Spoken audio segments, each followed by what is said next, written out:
നമസ്തേ. ശ്രീ വിഷ്ണുമായ പുണ്യപുരാണം മായോൽപത്തിയുടെ തുടർഭാഗം 4-ാം ദിനം. ഭഗവാൻ മഹാവിഷ്ണു നാരദ മഹർഷിയോട് ചോദിച്ചു, മഹർഷേ, അങ്ങേക്ക് അറിയുമോ അങ്ങ് വിവരിക്കുന്നതായ ഈ പുരാണം മറ്റേതൊരു പുരാണങ്ങളിൽ വെച്ച് ശ്രേഷ്ഠമാണെന്നുള്ള കാര്യം? ഇല്ല പ്രഭു, അവിടുന്ന് തന്നെ അതെന്തെന്ന് അരുളി ചെയ്താലും പുരാണങ്ങളിൽ വെച്ച് ശ്രേഷ്ഠമായതാണ് മഹർഷി ഈ പുരാണത്തിന് നാം നിർദ്ദേശിക്കുന്ന നാമം തന്നെ.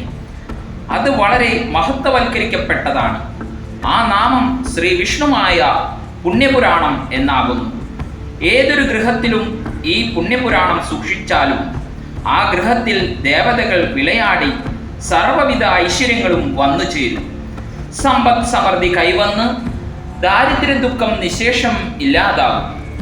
ഈ പുണ്യപുരാണം നിത്യവും പാരായണം ചെയ്യുകയോ പാരായണം ചെയ്യുന്നത് കേൾക്കുകയോ ചെയ്താൽ വിവേകശാലികളും ബുദ്ധിമാന്മാരും ബുദ്ധിമതികളും ആയിത്തീരും.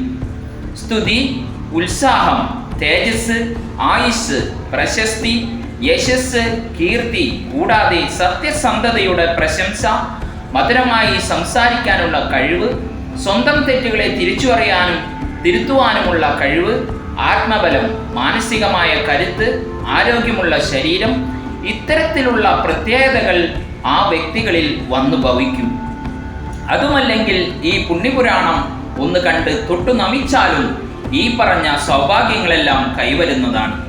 അതുമാത്രമല്ല, വിശിഷ്ടമായ ഈ പുരാണം എവിടെയെല്ലാം പാരായണം ചെയ്യുമ്പോഴും ലിഖിതങ്ങൾ ചെയ്യുമ്പോഴും പരിപൂർണമായി തന്നെ ശ്രേഷ്ഠമായ ഈ പുരാണം ഉച്ചരിക്കേണ്ടത് ശ്രീ വിഷ്ണുവായ പുണ്യപുരാണം എന്നു തന്നെയാകണം.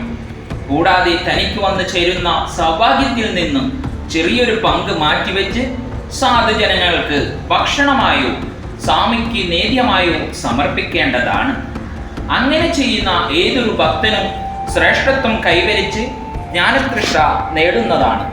അതുകൊണ്ട് മഹർഷി, അങ്ങയ്ക്ക് ശ്രേഷ്ഠമായ വിഷ്ണുമായ പുണ്യപുരാണത്തിൻ്റെ ബാക്കിയുള്ള